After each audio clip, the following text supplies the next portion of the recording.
ये धारावाहिक किसी प्रकार की ऐतिहासिकता का दावा नहीं करता। तत्कालीन परिस्थितियों को दर्शाने के लिए आवश्यक और उचित नाटकीय रूपांतर किए गए हैं। ऐतिहासिक रूप से जोधाबाई के स्थान पर हरकाबाई, हीर कुंवर जैसे नाम इतिहास में प्रचलित हैं। ये धारावाहिक किसी भी सामाजिक परंपरा और पारिवारिक संबंधों का ऐतिहासिक दावा नहीं करता है।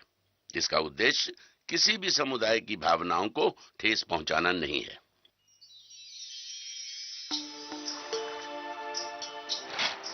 जोधा, जोधा, क्या कर रही हो यहाँ? भोजन बना रहे हैं। दादी साहब परखना चाहती है कि हमें भोजन बनाना आता भी है या नहीं। महारानियाँ भोजन नहीं बनाती। महारानियाँ बहू भी तो होती हैं, और मुंह दिखाई के दिन बहू को पहली बार अपने हाथ से सबके लिए भोजन बनाना पड़ता है। देखे तो क्या क्या बनाया है। केर सांगरी, मिस्सी रोटी, गट्टेरो साग और मोगर पापड़। ये सब उन्हें बहुत पसंद है। और भी बहुत कुछ बनाया है, अभी लाए। ओहो, देखने में तो बहुत अच्छा लग रहा है। अब चख के देखूं तब पता चले।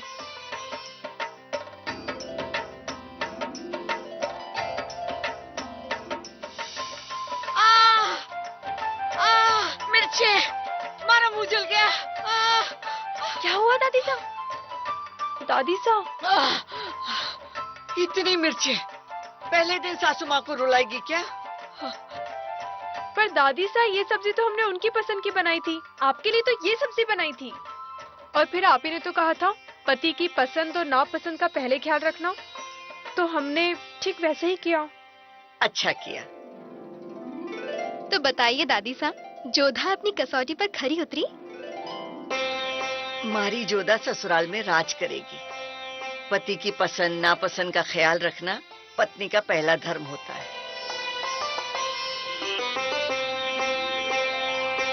तो ये लीजिए दादी साहब, आप खीर चखिए।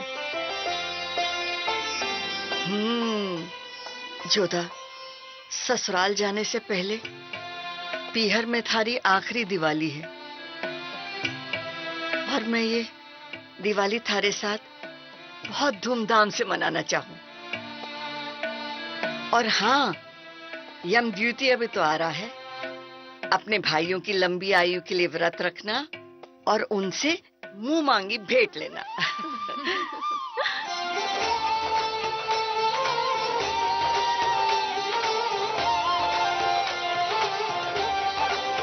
आ तो शिवानी।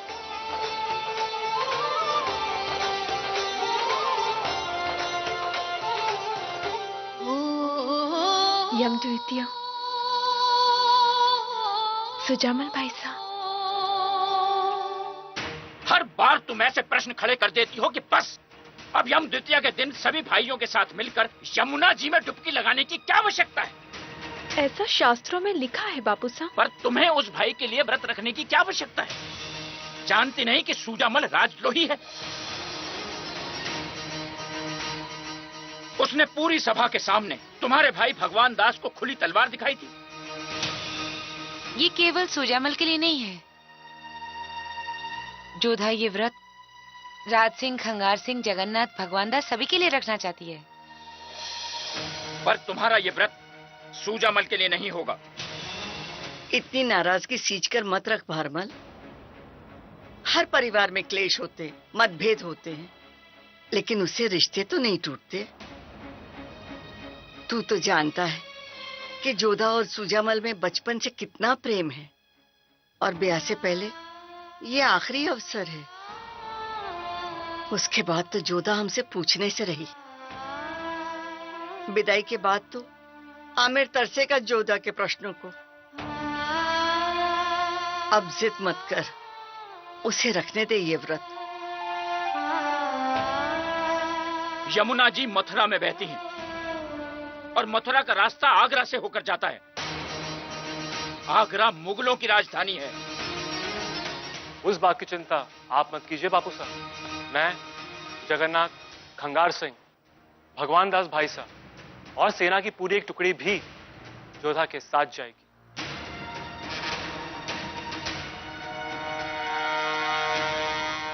ठीक है।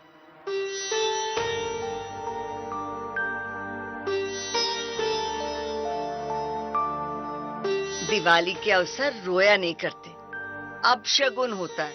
अब थारी बात भी तो सबने मान ली, अब मुस्कुरा दे।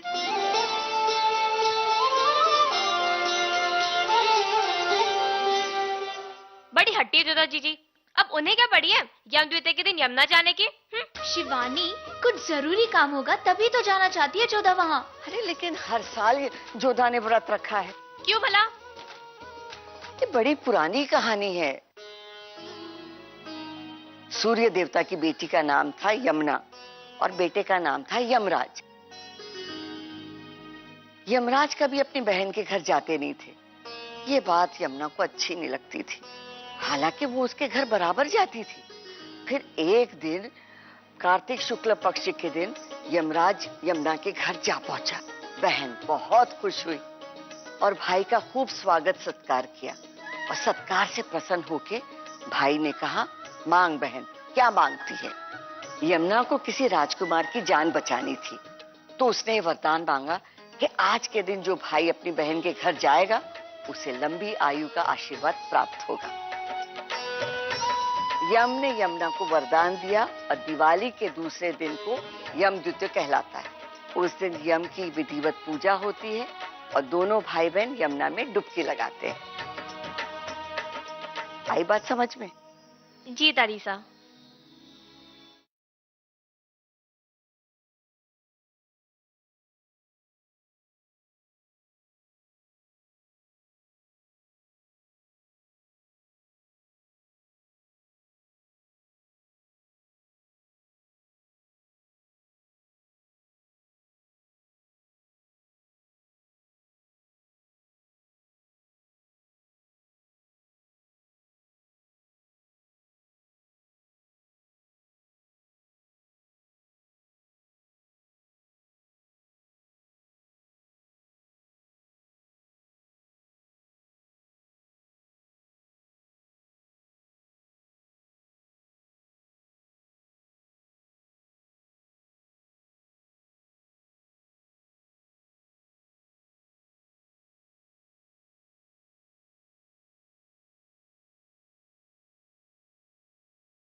तुम काफिरों को इतना भी नहीं पता कि ये मुगलों की रियासत है। यहाँ हिंदुओं के जश्न नहीं मनाए जाते। गुस्ताखी माफ हो वजीर आलिया, आखिर साल में एक ही बार तो आता है दिवाली का शुभ अवसर। मौत भी जिंदगी में एक ही बार आती है, सोच लो। नहीं होगा ये जश्न। क्यों नहीं होगा?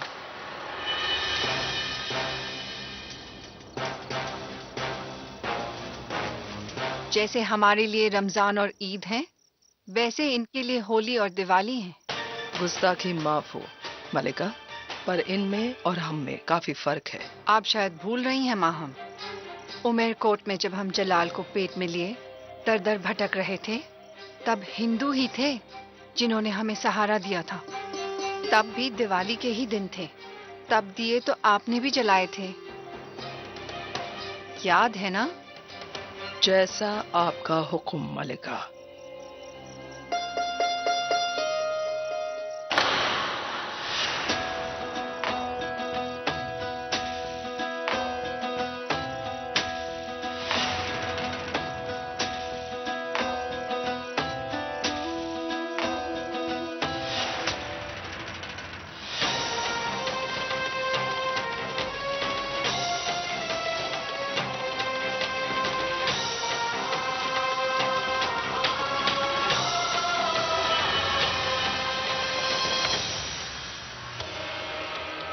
तुम गाते क्यों नहीं?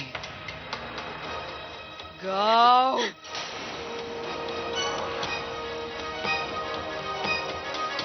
सही कह रही थी तुम। दिवाली साल में बस एक बार आती है। मल्लिका भी आएंगी इसी तरह, बस एक बार। रोज मैं आऊंगी।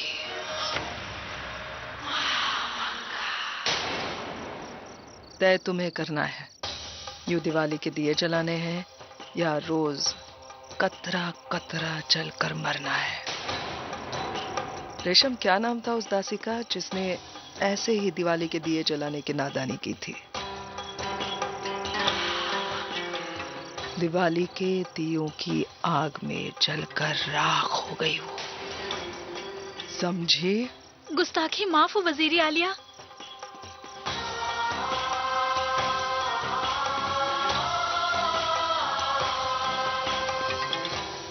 इस जगह को पाक साफ किया जाए। हम आज यही नमाज पढ़ेंगे।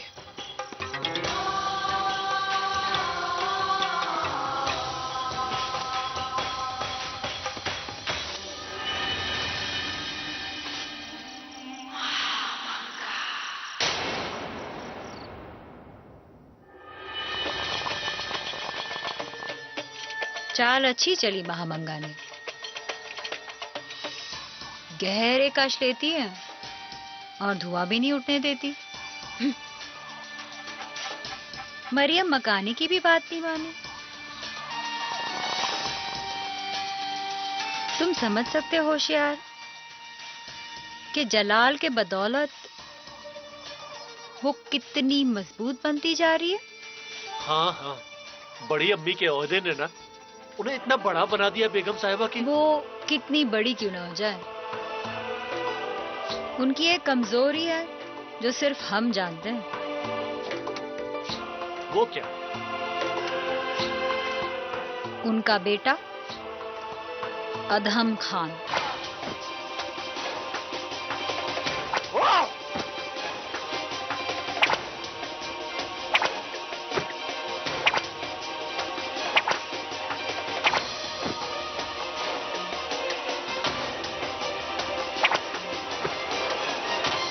हे भगवान, आखिर कब तक हमको ये सहना होगा?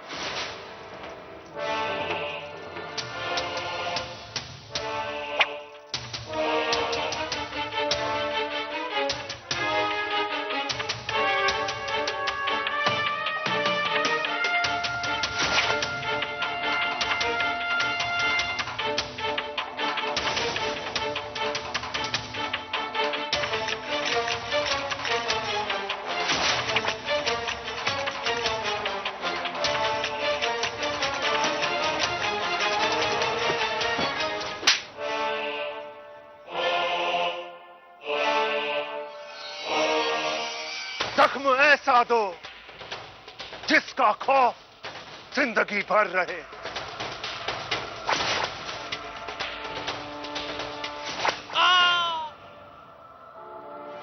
अपने मजहब को जिंदा रखना चाहते हो तो जजिया की रकम जमा करनी होगी, क्योंकि इस वक्त इस जमीन पर तुम्हारे खुदा हम हैं। जो कोई भी कोड़े नहीं खाना चाहता वो जल्द से जल्द जजिया महसूल जमा कर दे। ये लूट है, ये जुल्म है। क्या सिर्फ हम हिंदुओं के लिए है, मुगलों के लिए कुछ भी नहीं? ये कहां का इंसाफ है?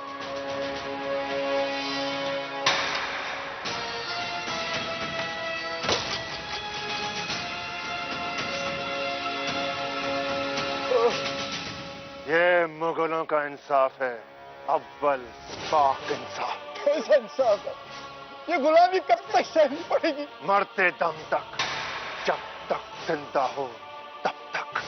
तो कोड़े की जान है, ज्यादा जुबान चलाई तो वो भी जाएगी। जजिया की रकम तो तुझे देनी पड़ेगी। तो ले लो जान, कम से कम इस जुल्म से तो मुक्ति मिलेगी। जान लेके तो थक गए हैं हम, अब जान लेंगे। बोल, इस्लाम कबूल करेगा? ना तू हिंदू रहेगा, ना तुझ पे जुल्म होंगे, ना जजिया महसूल देना पड़ेगा। मुझ पर रहम कीजिए, मुझ पर दया कीजिए। जिंदगी भर तुलसी की माला फेरते आया, अब तक भी कैसे घुमाऊंगा मालिक, माफ कर दो। तो तू अपना मजहब नहीं बदलेगा? ठीक है, मैं तेरी सजा बदल देता हूं।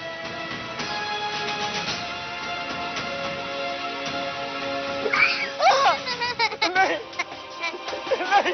तू अपनी माला फेर, तेरा पोता सजा भुगतेगा। नहीं, नहीं, नहीं, नहीं, ऐसा मत कीजिए, छोड़ दीजिए इसे, छोड़ दीजिए।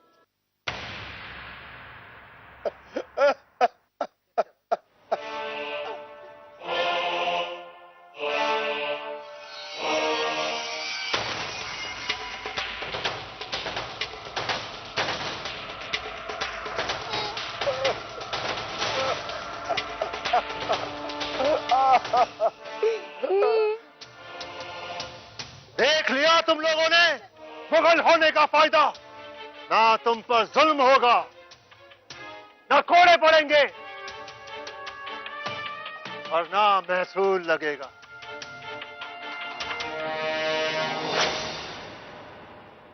आदाब हुजूर।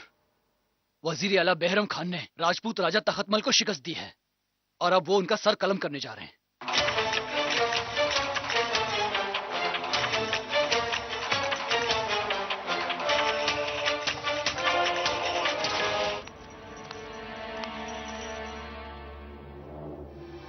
आज तुम्हारी जिंदगी का आखिरी दिन है तखतमल। अपने खुदा को याद कर लो। तुमने हमारे रिश्तेदारों का कत्ल किया था। आज हम तुम्हारा सर कलम करेंगे। है कोई आखिरी ख्वाहिश तुम्हारी? हम एक बार आपके शहंशाह जलालुद्दीन से मिलना चाहते हैं। हरगिज नहीं, यहाँ फैसले हम करते हैं। क्या मुगलिया सल्तनत के वजीर आला की इतनी भी ताकत नहीं कि एक मरने वाले की अंतिम इच्छा पूरी कर सके?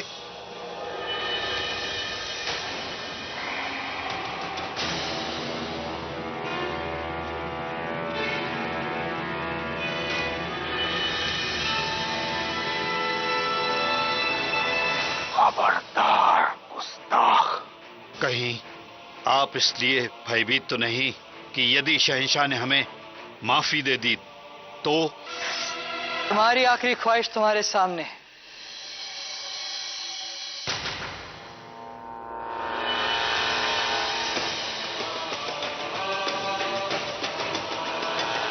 बताओ क्या चाहते हो? हमारे खान बाबा के रिश्तेदारों का कत्ल किया है तुमने, इसीलिए अपनी जान के अलावा जो चाहे मांग लो राजा तखतमल। जान के बदले जान और जिंदगी के बदले जिंदगी? यकीनन यही हमारा इंसाफ है। अब आप ही न्याय कीजिए शहंशाह, क्योंकि जब आपके स्वर्गीय पिता हुमायूं शेर शाह सूरी से हारकर दर दर की ठोकरें खा रहे थे, तब उनकी जान हमने बचाई थी, हमने पनाह दी थी उनको। क्या आज हमारी जान लेना उस वफादारी के साथ धोखा नहीं होगा? पर अगर अभी तुम्हारी जान नहीं ली तो हम हमारे खान बाबा को धोखा देंगे। उनके रिश्तेदारों के कत्ल का इल्जाम है तुम्हारे सर पर। और आपके पिता का कर्ज? जिंदगी के बदले जिंदगी? फैसला आपका।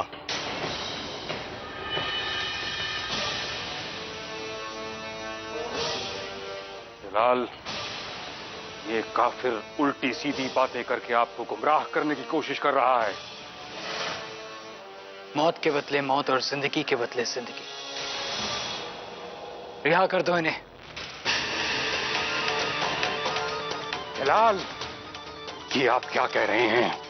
सबके सामने हम इसका सर कलम करने का फैसला सुना चुके हैं। नहीं खान बाबा, इन्होंने हमारे वालिद की, हमारे बादशाह की जान बचाई है। अगर हमने इनकी जान ले ली तो अवाम ये समझेगी कि हमारे जहन में हमारे वालिद की कोई इज्जत नहीं है।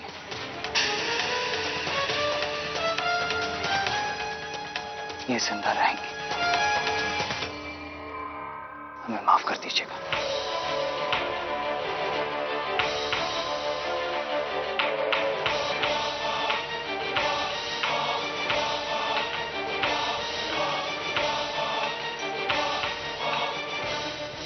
बादशाह का बाप बनने के लिए आपने बेकारी कोशिश की।